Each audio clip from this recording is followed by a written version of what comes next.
Hello friends, आज हम लोग स्ट्रक्चर ऑफ एटम का बहुत ही इम्पॉर्टेंट टॉपिक डिस्कस करेंगे जो कि है आपका discovery of proton. Discovery of proton जो है इसको एनोड रेस एक्सपेरिमेंट भी बोलते हैं। इसके लिए हम बिल्कुल पूरा सेटअप वैसे ही तैयार करते हैं जैसे डिस्कवरी ऑफ इलेक्ट्रॉन के लिए यानी कि कैथोड रेस एक्सपेरिमेंट के लिए किया गया था।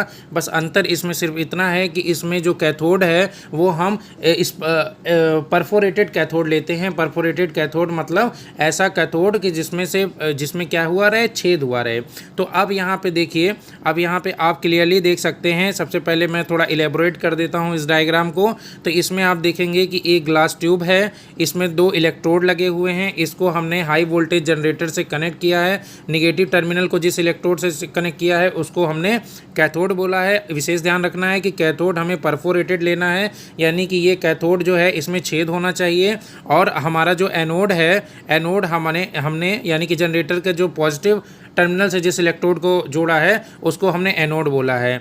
और इसी तरीके से यहाँ पे वैक्यूम ट्यूब है जो कि ग्लास ट्यूब के अंदर जो भरी हुई गैस है उसका प्रेशर लो रखने के लिए इस्तेमाल की जाती है। इस तरीके से पूरा सेटअप हम तैयार कर लेते हैं। तो हम ये देखते हैं कि जैसे ही हम हाई वोल्टेज जनरेटर से सप्लाई देते हैं तो हम देखते हैं कि यहाँ पे जो परफोरेटेड कैथोड होता है इसके पीछे ग्लास की ट्यूब पे रेड कलर का ग्लो हमें दिखाई पड़ता है, जो कि यह बताता है कि कैथोड रे के अलावा एक कोई और रे भी है जो पॉजिटिव टर्मिनल से निगेटिव यानी कि एनोड से कैथोड की ओर आ रही है। अब यहाँ पे ध्यान देने योग्य बात यह है कि ये फिनोमेना में जो कि पहले हमने देखा था कि कैथोड रे एक्सपेरिमेंट में जैसे ही हमने हाई वोल्टेज जनरेटर के साथ में उसको कनेक्ट कर दिया था तो इलेक्ट्रॉन कैथोड से निकलकर एनोड की तरफ जाने लगे थे। ठीक है, उसी समय एक घटना और भी हो रही थी जिसको कि बाद में डिस्कवर किया गया, और उसमें ये हो रहा था कि जो ये इलेक्ट्रॉन जो है जो कैथोड से एनोड की तरफ जा रहे हैं ये बीच में भरी हुई गैस को ये आयोनाइज कर देते हैं। आयोनाइज करने का मतलब है कि गैस के जो एटम है उससे ये इलेक्ट्रॉन को निकाल देते हैं, जिससे वो एटम ना रहकर पॉजिटिव आयन बन जाता है। और वो according to Coulomb's law positive ion होने के कारण निगेटिव प्लेट की ओर मूव करने लगता है और कैथोड के पीछे जो स्क्रीन है उधर की तरफ रेड कलर का ग्लो देता है, जिससे हमें ये पता चलता है, ऐसा लगता है कि ये रेज एनोड से आ रही हैं, बट ये एक्चुअली में एनोड से नहीं आती हैं। ये गैस जो भरी हुई है ट्यूब में वही आयोनाइज होकर पॉजिटिव चार्ज होने के कारण कैथोड की तरफ मूव करती हैं और कैथोड के पीछे की दीवारों पर रेड कलर का ग्लो देती हैं। इसी को एनोड रे बोला गया और इस एक्सपेरिमेंट को एनोड रे एक्सपेरिमेंट बोला गया। इसी का फर्दर डिटेल और हम आगे अभी देखेंगे आगे की स्लाइड में।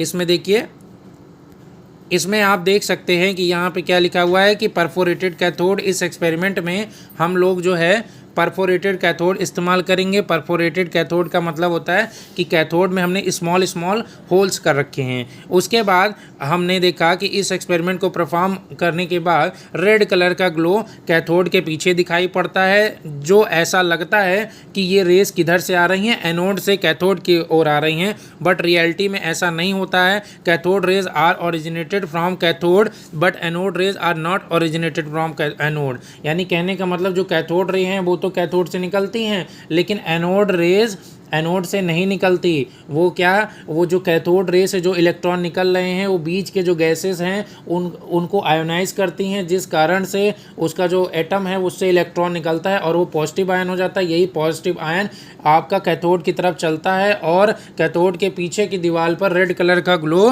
पैदा होता है। द इलेक्ट्रॉन, यही चीज़ है कि when voltage is applied electron are emitted from cathode. Electron cathode से निकलते हैं और मूव टुवर्ड्स एनोड और एनोड की तरफ जाते हैं। अब यही जो इलेक्ट्रॉन है, the electron ionize the gas field and positively charge. तो यही जो इलेक्ट्रॉन होते हैं, ये जो गैस भरी हुई है उस ट्यूब में उसको आयोनाइज करते हैं और उसको पॉजिटिव चार्ज में चेंज कर देते हैं। यही पॉजिटिव चार्ज कैथोड की तरफ बढ़ता है ठीक है, और ये एनोड से कैथोड की तरफ जाता है, इसलिए हम इसको एनोड रेस नाम दे देते हैं, पर इन रियलिटी एनोड से कोई रेज निकलती नहीं है। उसके बाद अगर हम प्रॉपर्टीज़ की बात करें, प्रॉपर्टीज़ ऑफ एनोड रे, तो हम यहाँ पे देखेंगे कि फॉर डिफरेंट गैसेस, अलग अलग गैसेस के लिए जो चार्ज अपॉन मास रेशियो है वो अलग अलग होता है। चार्ज अपॉन मास रेशियो अलग अलग गैसों के लिए अलग अलग होता है। अगर हम यहाँ पे देखें कि नेचर ऑफ एनोड रेज क्या होगा, यानी कि नेचर ऑफ रेज, चाहे एनोड की बात कीजिए चाहे कैथोड की बात कीजिए, नेचर का मतलब होता है चार्ज अपॉन मास रेशियो या E/m रेशियो। तो E/m रेशियो की अगर हम बात करेंगे तो ये अलग अलग, the nature of gas taken, ये किस पे डिपेंड कर रहा है, यानी कि एनोड रेज के लिए चार्ज अपॉन मास रेशियो या नेचर किस पे डिपेंड कर रहा है, the nature of gas taken, कि जिस नेचर की गैस हमने ले रखी है उसी नेचर के अकॉर्डिंग आपका एनोड रेस का चार्ज अपॉन मास रेशियो या कह लीजिए नेचर डिपेंड करता है। उसके बाद जो दूसरा पॉइंट है उसको हम यहाँ पे देखेंगे। दूसरा पॉइंट ये कहता है और किस पे डिपेंड करता है एनोड रेस का nature, the material of electrode, यानी कैसा इलेक्ट्रोड हमने यूज़ किया है। तो यानी कह सकते हैं कि एनोड रेस का नेचर दो चीज़ों पे डिपेंड करता है, एक तो मटेरियल ऑफ इलेक्ट्रोड और दूसरा जो उसके अंदर गैस फिल्ड की गई है ट्यूब के अंदर वो। आगे और कुछ हम फीचर्स और देखेंगे। Anode rays travel in straight line like cathode rays, जैसे कैथोड रेस स्ट्रेट लाइन में चलती थी वैसे ही एनोड रेस भी स्ट्रेट लाइन में चलती हैं। These also rotate spin wheel like cathode rays, जैसे कैथोड रेस स्पिन व्हील को घुमा देती हैं उसी तरीके से एनोड रेस भी स्पिन व्हील को घुमा देती है। इससे यह सिद्ध होता है कि एनोड रेस में भी मास होता है। और अगला है deflected in electric field, anode rays are positively charge. तो अगर हम कोई इलेक्ट्रिक फील्ड लगा रहे हैं, यहाँ पे इसको हमने पॉजिटिव चार्ज दे दिया, इसको निगेटिव चार्ज दे दिया, तो जो एनोड रेज आएंगी चूँकि उनका पॉजिटिव चार्ज होता है तो वो क्या करेंगी, निगेटिव प्लेट की ओर डिफ्लेक्ट हो जाएंगी, सबकी सब निगेटिव प्लेट की ओर डिफ्लेक्ट हो जाएंगी।